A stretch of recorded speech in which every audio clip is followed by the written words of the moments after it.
புஸ்தகம் 1:14. சத்தமிட்டு அழுதார்கள்.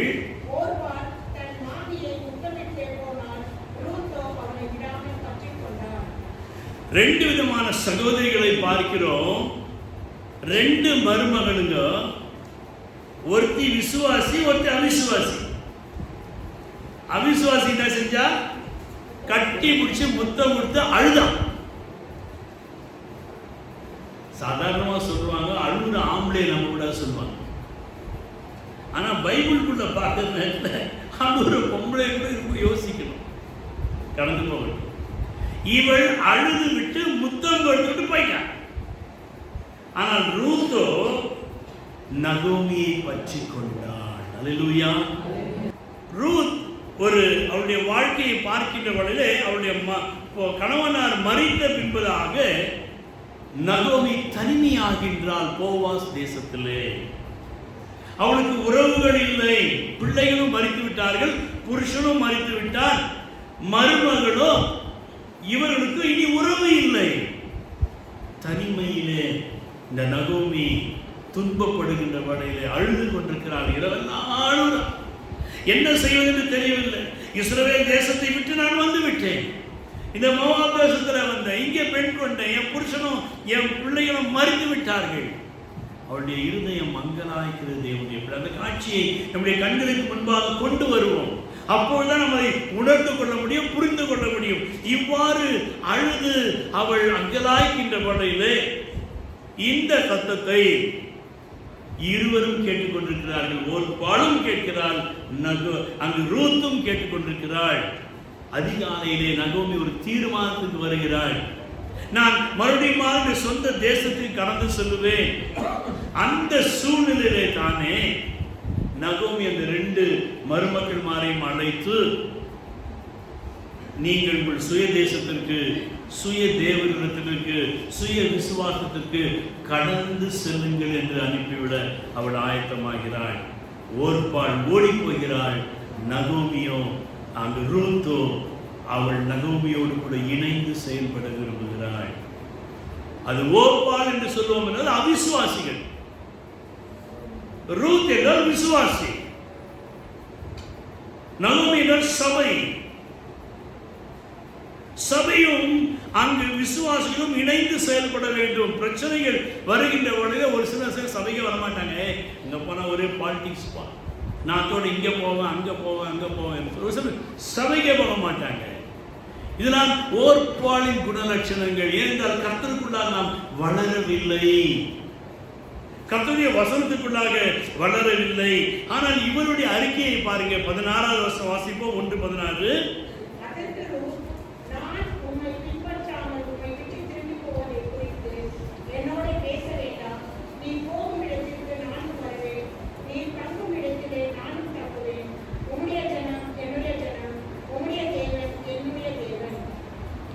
அவள் என்ன அறிக்கை இடுகிறாள்? தன்னுடைய சொந்த தேசத்தை, தன்னுடைய சொந்த ஜனங்களை, பெற்றோரை, சகோதர சகோதரிகளை, இவர்கள் அனைவரும் எனக்கு தேவையில்லை, நான் உம்மோடு கூட வருகிறேன், உமக்கு ஆறுதலின் மகளாக உம்மை நான் நேசிக்கிறேன் என்ற 10 ஆண்டுகள் நகோமியிலிருந்து அநேக காரியங்களை அவள் கற்றுக்கொள்ளுகின்றாள். அவளுடைய புருஷனிடத்திலிருந்து அநேக காரியங்களை இந்த நகோமியிடத்திலிருந்து, நகோமியுடைய மகனிடத்திலிருந்து இந்த ரூத் அநேக காரியங்களை கற்றுக்கொள்ளுகிறார். எனவே அந்த இஸ்ரவேல் ஜனங்கள் எப்படிப்பட்ட ஜனங்கள், எனவே நகோமி என்னாலே தனியாக விட முடியாது என்று சொல்லி அவள் என்ன செய்கிறாளாம்? அவளுடைய வாழ்க்கையிலே 4 படிகளை அவள் கடந்து சொல்லுகிறாள். இந்த 4 படிகளை நாம் சுருக்கமாக இன்றைக்கு நாம் கற்றுக்கொள்ள போகிறோம். முதலாவது படி ரூத் 1:14 ரூத் நகோமியை விடாமல் பற்றி கொண்டாள். இரண்டாவது படி 1ஆம் அதிகாரம் 18வது வசனத்திலே நகோமியுடன் செல்ல மன உறுதியாய் இருந்தாள். மூன்றாவது படி 3ஆம் அதிகாரம் 5வது வசனத்திலே நீர் எனக்கு சொன்னபடி செய்வேன் என்று நகோமிக்கு கீழ்ப்படிந்திருந்தாள். 4வது படி 3:14 போவாசின் சொன்ன ரகசியத்தை இவள் காத்து கொண்டாள். இவ்வாறு 4 காரியங்கள் நம்முடைய வாழ்க்கையில நாம் கற்றுக்கொள்ள வேண்டிய காரியங்கள், கடைபிடிக்க வேண்டிய காரியங்கள். போவாஸ் இஸ்ரவேலின் ரூத் இந்த சபிக்கப்பட்ட மோவாபிய சந்ததியுடைய இந்த பெண் பிள்ளையை பார்க்கின்ற வகையில இன்றைக்கு விசுவாசிகளுடன் புறஜாதிகளும் விசுவாசியாக மாறுகிற வேளையிலே போவாஸ் ரூத்தோடு இணைகின்ற வேளையிலே அங்கு அவர்கள் குடும்பமாக, கர்த்தருக்கு பிரியமான குடும்பமாக, கர்த்தருடைய சந்ததி உருவாக்குகிற குடும்பமாக அந்த குடும்பம் ஆஸ்வதிக்கப்படுகிறது. ஒன்று இஸ்ரவேல் ஆஸ்வதிக்கப்பட்டவர்கள், ஒன்று மோவாப் சபிக்கப்பட்டவர்கள். ஆனால் கர்த்தரிடத்திலே வருகின்றவர்களே சாபத்தையும் என் கர்த்தர் ஆசீர்வாதமாக மாற்றி தருகின்றார். அல்லேலூயா. இந்த இடத்திலும் கூட அந்த குடும்பம் எப்படி மனவாட்டி குடும்பமாக மாறுகிறதோ அதை போல நமக்குள்ளாக இருக்கிற விசுவாசமும் நமக்குள்ள இருக்கிற அவிசுவாசமும் சாபத்தின் காரியங்களையும் நாம் கர்த்தருடைய கரத்திலே அர்ப்பணிக்கின்ற வகையிலே கர்த்தர் நம்மையும் நம்முடைய சபையும் மனவாட்டி சபையாக மாற்ற விரும்புகின்றார். அல்லேலூயா. இந்த 1ஆம் அதிகாரம் 14வது வசனத்திலே அவள் ரூத் நகோமியை விடாமல் பற்றி கொண்டாள் என்று வாசிக்கிறோம். பற்றி கொள்ளுதல் என்றால் பிடித்துக் கொள்ளுதல், இல்லை என்றால் ஒட்டி கொள்ளுதல் என்று கூறலாம். ஆனால் அதே உண்மையான அர்த்தம் என்னவென்றால், எனக்கு இஷ்டமாக ஒருவருடைய கரங்களை நான் பிடித்து பற்றி கொள்ளுகிறேனே, அதுதான் பற்றி கொள்ளுதல். தேவனுடைய பிள்ளைகளே, இந்த ரூத் என்ன செய்தால், தன்னுடைய குடும்பத்தை முழுதுமாக மறந்துவிட்டு நகோமியை பற்றி கொண்டாள், பிடித்து கொண்டாள், அவள் விரும்பினாள். இன்றைக்கு சபையானது கர்த்தருடைய காரியங்களை நாம் விரும்புகின்ற வேளையிலே நாம் அவரை இறுக பற்றி கொள்கிறோம், கர்த்தருடைய காரியத்தை தேடி வருகிறோம். இவருடைய வாழ்க்கையில இருந்த நம்பிக்கை எல்லாம் இழந்து விட்டாள் ரூத். அவைகள் இழந்த பின்னரும் அவள் என்ன செய்தாள், அங்கு நகோமியை பற்றி கொண்டாள். இந்த ரூத்துடைய புருஷனுடைய பெயர் மக்லோன். மக்லோன் என்றால் வியாதி. மக்லோன் என்றால் அர்த்தங்க வியாதி. கல்யாணம் கட்டுறப்போவே வியாதி உள்ள மனுஷன். ஆனால் இவள் என்ன செய்கிறாள், எனக்கு இஸ்ரவேலின் தேவன் கொடுத்தது இந்த வியாதி உள்ள மனுஷனை தான் சந்தோஷமாக ஏற்றுக்கொள்கிறாள். இன்னைக்கு அநேக குடும்பத்திலே சந்தோஷம் குறையப்படுகிற சில பெண்கள் புருஷனுக்கு ஓடிடுறாங்க. காரணம் என்ன? he is not satisfied me, என்னை அவர் திருப்தி செய்யவில்லை, எனவே ஓடி போகிறார்கள், இன்னொரு வாழ்க்கையை தேடிக் கொள்கிறார்கள், சுய இஷ்டமாக வாழ விரும்புகிறார்கள். ஆனால் இந்த மோவாபிய ஸ்திரீயிடத்திலிருந்து நாம் கற்றுக்கொள்ள வேண்டிய ஒரு காரியம் என்னவென்றால், அவள் அந்த வியாதி உள்ள மனுஷனை மறிக்கின்ற வரைக்கும் அவனோடு கூட இருந்து அவனுக்கு உதவி செய்து அவனுடைய வியாதியை அவள் பெரிதாக நினைக்கவில்லை. உங்க புருஷனுக்கு எவ்வளவு பிரச்சனை இருக்கும், அவன் பெரிய பொறுக்கியா இருப்பான், பெரிய பாவியா இருப்பான், பெரிய விபச்சாரக்காரனா இருப்பான், உங்களுக்கு அநேக காரியங்களை மறைக்கலாம். ஆனால் தேவனுடைய சபை என்பது ஸ்திரீயை குறிக்கிறது, மணவாட்டியை குறிக்கிறது. நாம் என்ன செய்ய வேண்டும்? ரூத்தை போல அவைகளை நாம் மூடி, அவனுடைய பாவம் மூடப்பட்டது அவன் பாக்கியவான் என்று வாசிக்கிறோம். ஸ்திரீகளாகிய நாம், சபையாகிய நாம் நம்முடைய குடும்பத்தில் இருக்கிற பிரச்சனைகளை தூற்றி கொண்டு திரிகிறவன் ரகசியங்களை வெளிப்படுத்துகிறான் என்று வாசிக்கிறோம். புருஷனை பத்தி கேவலமா பேசாதீங்க. மற்றவங்க நீங்க அவ்வாறு பேசுகின்ற வேளையில அடுத்த ஆம்பளை என்ன செய்வான், உங்க ஒரு மகிழ்ச்சியா பேசுற மாதிரி பேசுவான். பேசி உன்னுடைய வாழ்க்கையை கெடுத்து குட்டிச்சவராகி தேவனுடைய பிள்ளையே. ஆனால் ரூத்துடைய வாழ்க்கையிலே அவள் என்ன செய்தாளா, தன் மாமியோடு கூட வரும்படியாக 1:18 வாசிக்கிறோம், அவள் மன உறுதியாக இருந்தாள். மன உறுதி பெண்களுக்கு ரொம்ப ஸ்ட்ராங்கான மனசு. எப்படி மனசு? 2 காரியத்துல ஸ்ட்ராங்கான மனசு.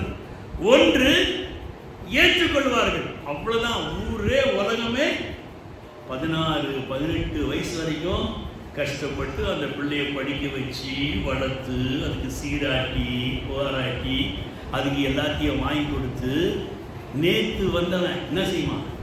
இஹி ஆஹா குரு வாய் நிறைய தேன் வழியாக பேசினவனு இந்த அம்மாவுக்கு என்ன ஆகிடும்? பெத்த அப்பா அம்மா எல்லாத்தையும் மறந்துடுவாடுங்க வேண்டும். எனக்கு யார்தான் வேணும்? ஆமாம், என் புருஷன் தான் வேணும், என் லவ்வர் தான் வேணும், நீ இது தான் வேணும். எல்லாம் 3 மாதம் 6 மாதம் அப்புறம் நீ யாரோ நான் யாரோ. அதனால தான் இந்த ஏஜ் ஆஃப் 13 டீன் ஏஜ் சொல்கிறாங்க. 13, 14, 15, 16, 17, 18 அடங்கப்பா அழகு. இந்த வயசு வரைக்கும் பொண்ணுங்களை ஸ்ட்ரிக்டாக வளர்க்கணும்.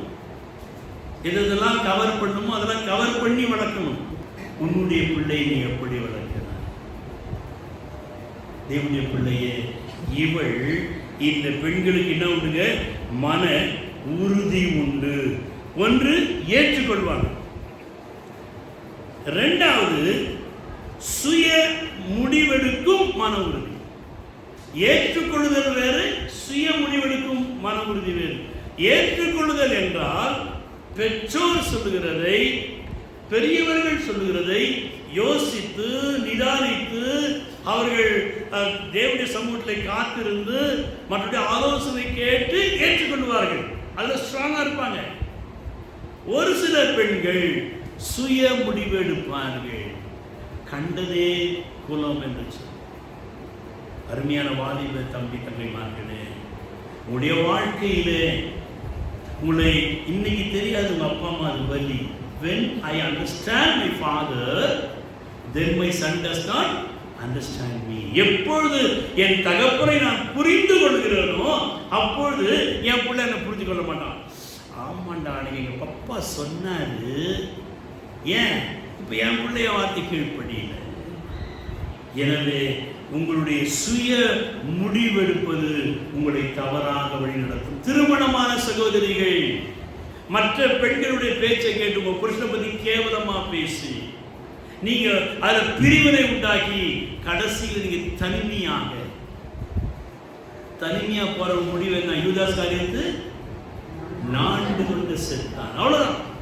உதவி கூட யாரும் இருக்க மாட்டாங்க. பணம் இருக்கலாம், ஆனா கிட்ட யாரும் வர மாட்டாங்க.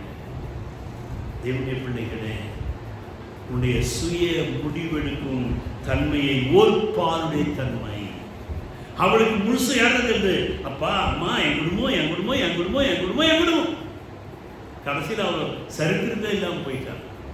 ஆனால் ரூத்தோ விடாமல் பற்றி கொண்டபடியினாலே யெகோவாவாகிய தேவனை அறிந்து கொள்ள வேண்டும் என்கிற ஒரு மன உறுதியோடு கூட அவள் இருந்தபடியினாலே அவள் நகோமியோடு கூட அவள் வருகிறாள். நகோமி பார்க்கிறாள், ஆஹா, இப்படிப்பட்ட ஒரு மருமகன் எனக்கு இஸ்ரவேலில் கூட கிடைச்சிருக்காரு என்று சொல்லி யெகோவாவாகிய தேவனை நினைக்கிறார்.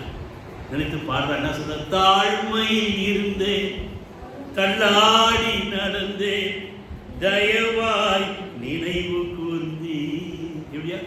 நாம் தாழ்மையிலே இருக்கின்றவனில்லை, தயவாய் நினைக்கும்படியாக கர்த்தர் ஒருவரை நம்மத்திலே கொண்டு வருகிறார். அல்லேலூயா.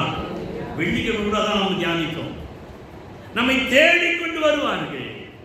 யாராவது ஒருவரை இயேசுவுக்கு உதவி செய்யும்படியாய் ஒரு சீமோன் வந்தான். வாசி, அவரே நம்மை நினைவு கூர்ந்து கலங்காதே என்று கண்ணீரை துடைக்கிறவர். யாராவது ஒருத்தர் வந்துருவாங்க இவங்க கண்ணீரை துடைக்கிறாமே. அவ்வளவுதான். எனக்கு யாரும் இல்லை, எனக்கு யாரும் இல்லை, எனக்கு யாரும் இல்லை. ஏன் இல்லை? நீ தனிமையை விரும்பினாய், நீ மற்றோடு சேர்ந்து இருக்கிறதை நீ வெறுத்தாய். ஆண்டவர் 5 வரலையும் படைச்சிருக்காரு, சேர்ந்ததான் வேலை ஆகும். அதை போலத்தான் ரூத் இவைகளை தெரிந்து கொண்டபடினாலே அவள் நகோமியை பற்றி கொண்டு இஸ்ரவேல் தேசத்துக்கு வருகின்றாள். அல்லேலூயா. 2:2 வாசிக்கின்ற வேளையிலே அவள் என்ன செய்கிறாளாம்? மாமியிடத்திலே உத்தரவு கேட்கிறாள். வாசிப்போமா? 2:2.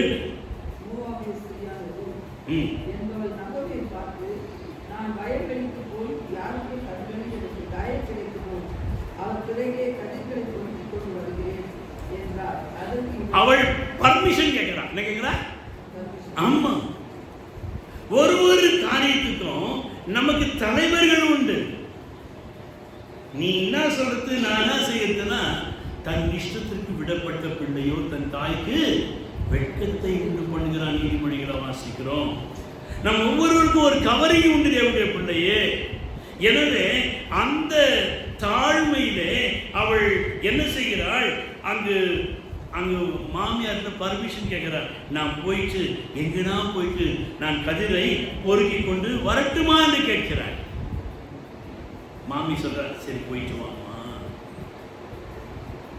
நீ பார்த்தா மோவாபு, உன் ட்ரெஸ் பார்த்தா மோவாபு, இவளுக்கு பார்த்தா இஸ்ரவேலு, நீ எப்படிமா என்று அவள் சொல்லவில்லை. அவள் அனுப்புகிறாள், கேட்டதினாலே அனுப்புகிறாள். இன்றைக்கு நம்முடைய வாழ்க்கையிலே ஒருவருக்கொருவர் நாம் எப்படி பகிர்ந்து கொள்கிறோம்?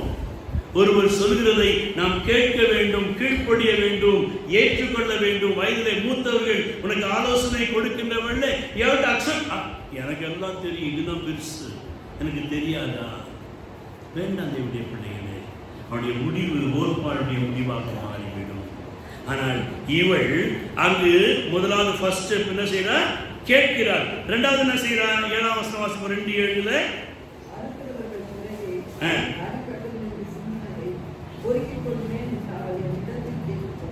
கண்காணியிடத்திலே அவள் ஆதரவு கேட்கிறாள். போனவுடன் கடக்கிற உள்ள பூந்தில்லை, திறந்து வீட்டில் நுழையிற மாதிரி அவள் நுழையில. அங்கு பர்மிஷன், இரண்டாவது பர்மிஷன் யாருக்கு போகணும்? இதில் யார் இன்சார்ஜ்? அவங்க தான் பேசணும், மற்றவங்க பேச வேண்டிய அவசியம் இல்லை. இவங்களை பேசுவேன், அவங்க பேசுவேன், இவங்களை சொல்லுவேன், அவங்க யாருக்கு சொல்லணும் அப்படின்னு சொல்லணும். இவள் கண்காணியிடத்திலே அவள் உதவி கேட்கும்படியாக, ஆதரவு கேட்கும்படியாக அவள் மன உறுதியாக இருந்து அவள் கேட்கிறதை பார்க்கிறோம். 3ஆம் அதிகாரம் 5வது வசனம் வாசிக்கிறவர்களே, 3வது என்ன வாசிக்கிறோம்? நீர் எனக்கு சொன்னபடி எல்லாம். யார் சொன்னது? யாருக்கு? ரூத்துக்கு யார் சொன்னது? கொஞ்சம் அப்படியே மேலங்களை வாசித்து பாருங்க.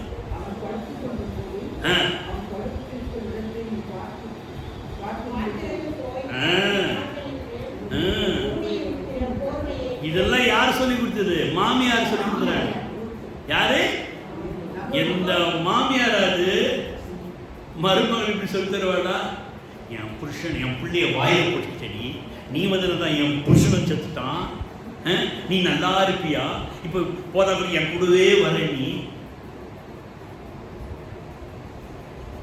அது என்னது?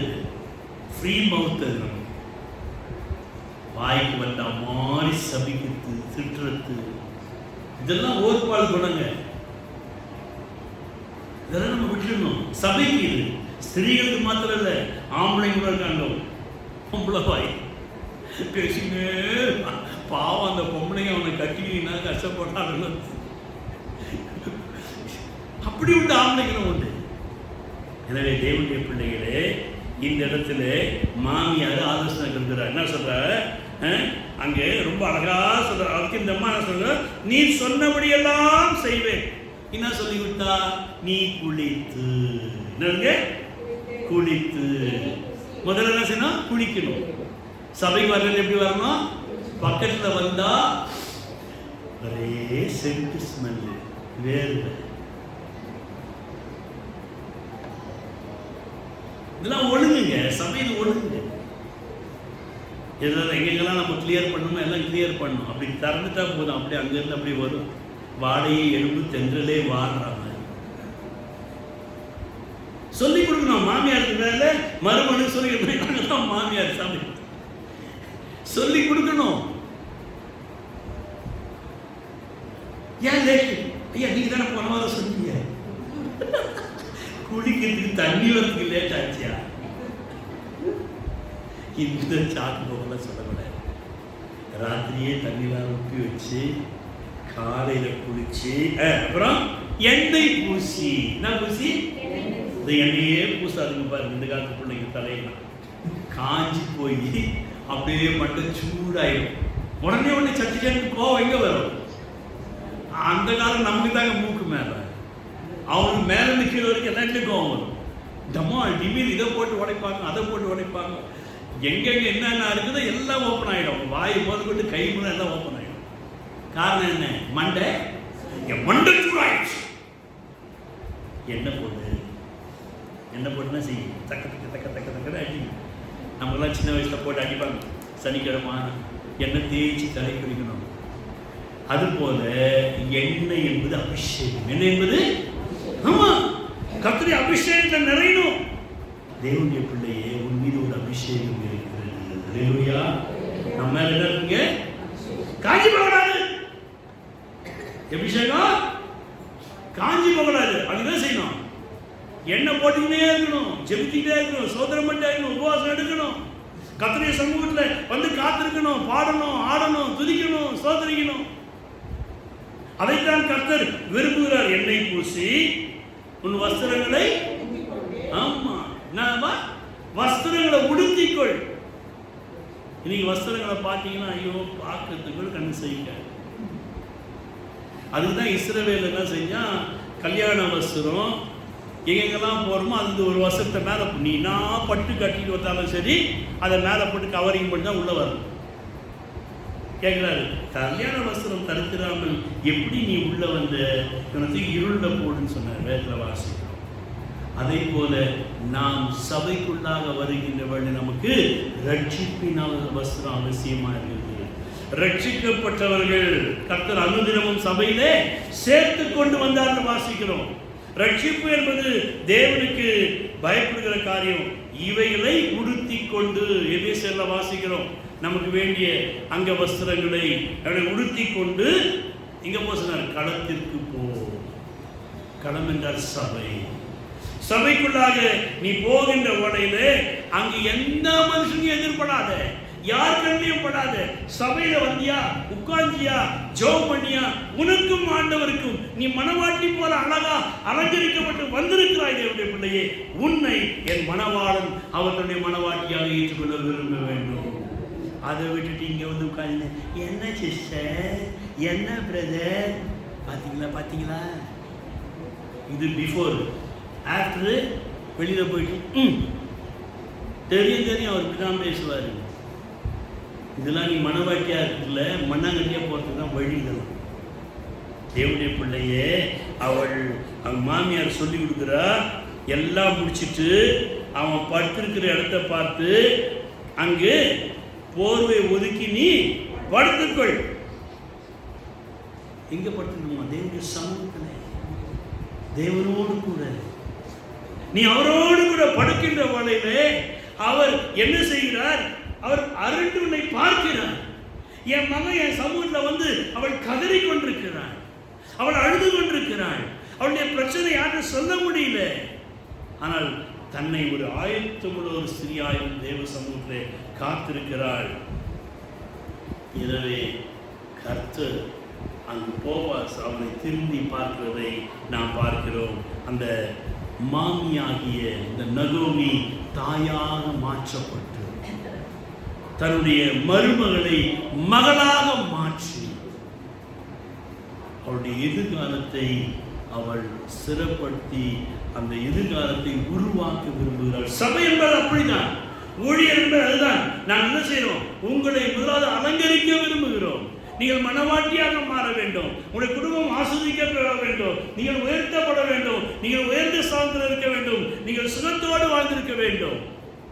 அதற்கு என்னென்ன காரியங்களை நகோமி அங்கு ரூத்திற்கு சொன்னாலோ அவள் செய்து கீழ்ப்படிந்தபடியினாலே அந்த இடத்திலே அவள் மனவாட்டியாக மாற்றப்பட்டாள். கடைசியாக 3ஆம் அதிகாரம் 14வது வசனத்திலே போவாசுடைய ரகசியத்தை ரூத் காத்து கொண்டாள் என்று வாசிக்கிறோம். வாசிப்போமா? 3:14.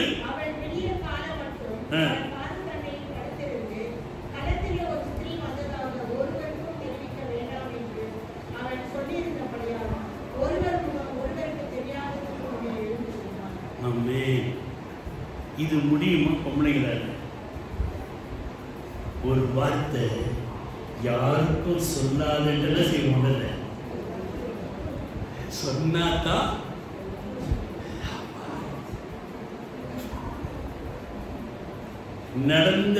நடந்த பிரகாரம் சொல்லுவோம்.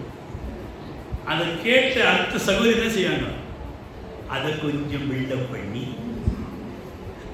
அடுத்த நிலை கொண்டு போவாங்க. அடுத்தவங்க என்ன செய்வாங்க, அதுக்கு ஒரு ஃப்ரேம் போட்டு, அதுக்கடுத்தவங்க என்ன செய்வாங்க, அதுக்கு ஒரு பில்டிங் கட்டி, அதுக்கடுத்தவங்க என்ன செய்வாங்க, இப்படியே போய் போய் கஷ்டம் அது ஒரு ஊராயும்.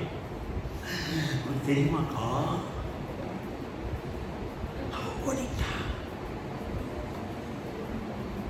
எப்படி சொல்ல, இந்த ஊராக ரகசியமாகி போச்சு. அதான் சொல்லி சொல்லி போவா சொல்ற, யாருக்குமே சொன்னாங்க. என்ன சொல்ற, இவ சொல்லி இருந்தாலும், ஓ இவன் என்ன ஏமாத்திட்டான், இவன் என்ன ஏமாத்திட்டான், நான் இவன் பக்கத்தில் ஏதோ ஒரு கட்டி, ஒரு கதை கட்டி அந்த ஆளுடைய வாழ்க்கை கெடுத்து குட்டிச்ச வரைகிறான். புருஷனையும் கேவலப்படுத்துற சகோதரிமார்கள் உண்டு. மிக துக்கமான காரணம் என்ன, அவர்கள் ஓர்ப்பாள், அவிசுவாசி. ஞானஸ்தானம் எடுத்துருப்பாங்க, அந்நிய பாஷை பேசுவாங்க, பெருசா சபையில முன்னாள் எல்லாம் செய்வாங்க. ஆனா எந்த அளவுக்கு கேவலமா பேச முடியுமோ அந்த அளவுக்கு கேவலமாய் பேசுவார்கள். இந்த இடத்துல அந்த போவா சொல்லுகிற அந்த ரகசியத்தை அவள் என்ன செய்யலாம், காத்து கொண்டாள். யாருக்குமே இரவில் யாருக்கும் தெரியாத வண்ணமாக அவள் முழுதுமாக அவள் தன்னை மறைத்து கொண்டு சென்று விட்டாள். உன்னுடைய வாழ்க்கையில எதையெல்லாம் நீ மறைக்க வேண்டுமோ அதெல்லாம் மறைக்கின்ற வழியில போவா சொன்ன, சும்மா அனுப்பல. 6 வாரப்படி கோதுமை 6 நாளைக்கு வேண்டியதை கொடுத்துட்டாரு. 7ஆவது நாளைக்கு சபைக்கு வந்துரு, மறுபடியும் 1 ரூபாய் அனுப்புவார். ஆமென். தேவன் அப்படிப்பட்ட கிருபைகளை நமக்கு தர வேண்டுமானால் ரகசியங்களை காத்துக்கொள்ளுங்கள். உங்களுக்கு என்னென்ன காரியங்கள் நாங்கள் கற்றுக் கொடுக்கிறோமோ அதை அப்படியே அது உங்களுடைய எதிர்காலத்திலே உங்களுடைய மனவாட்டியாக மாற்றும். மனவாட்டியாக மாற்றும். இவள் என்ன செய்தாள், அப்படியே அந்த வார்த்தைகளுக்கு அவள் கீழ்ப்படிந்து அவள் கடந்து சென்றபடினாலே அடுத்த நாளிலே இந்த போவாஸ் ஊர் ஜனங்களை அழைத்து அவர்கள் மத்தியிலே இந்த ரூத்தை தனக்கு மனைவியாக்கி கொள்கின்றார். தேவனுடைய பிள்ளைகளே, அவள் மறைத்தாள், இவன் வெளியே கொண்டு வந்தார். நீ கிறிஸ்துவுக்கு முன்பதாக நீ மற்றவருடைய காரியங்களை நீ மறைக்கின்ற வரையிலே கர்த்தர் உன்னை மேன்மையாக்கி விடுவார். தேவனுடைய பிள்ளைகளே, அப்படிப்பட்ட கிருபைகளை தேவன் நமக்கு தர வேண்டும் என்றால் ஆலோசனைகளை, ரகசியங்களை நாம் காத்துக்கொள்ள வேண்டும். போவாஸ் கிறிஸ்துவுக்கு ஒரு முன் அடையாளமானவன். ரூத் என்றால் புறா, பரிசுத்த ஆவியானவர், அவர் நமக்கு முன் அடையாளமாய் காணப்படுகிறார். போவாசின் குடும்பமானது சபைக்கு முன் அடையாளமாய் இருக்கிறது. உன்னுடைய குடும்பம் போவாசின் குடும்பத்தை போல சபைக்கு முன் அடையாளமாய் இருக்க வேண்டும். நீ ரூத்தை போல பரிசுத்த ஆவியானவருக்கு முன் அடையாளமாய் இருக்க வேண்டும். நீ போவாசா இருப்பாய் என்றால் கிறிஸ்துவுக்கு முன் அடையாளமாய் இருக்க வேண்டும். மன உறுதியான ரூத்தை போல அங்கு நகோமி பற்றி கொள்ளுகிற ஒரு பற்றி கொள்ளுதலை கர்த்தர் நம்மிடத்திலே எதிர்பார்க்கிறார். தேவனுடைய பிள்ளைகளே, ஒரு ஜாதிகளும் யூதர்களும் ஒரு குடும்பமாக இணைந்திருப்பதே சபை என்று நாம் யாத்திராகம புத்தகத்தில் வாசிக்கிறோம். பல குடும்பங்கள் ஒரு மனதுடன் இணைந்து செயல்படுவதே ஆதிகால திருச்சபையாய் இருந்தது. தற்கால திருச்சபையானது விசுவாசிகளும் அவிசுவாசிகளும் இணைந்து செயல்படுவது. எனவே நான் மற்றோடு இணைந்து செயல்பட எனக்கு அந்த மன உறுதியை காரணம். என் வாயின் சொற்களெல்லாம் ஏற்றனவாய் இருப்பதாக. என் வாயின் சொற்களெல்லாம் ஏற்றனவாய் இருப்பதாக.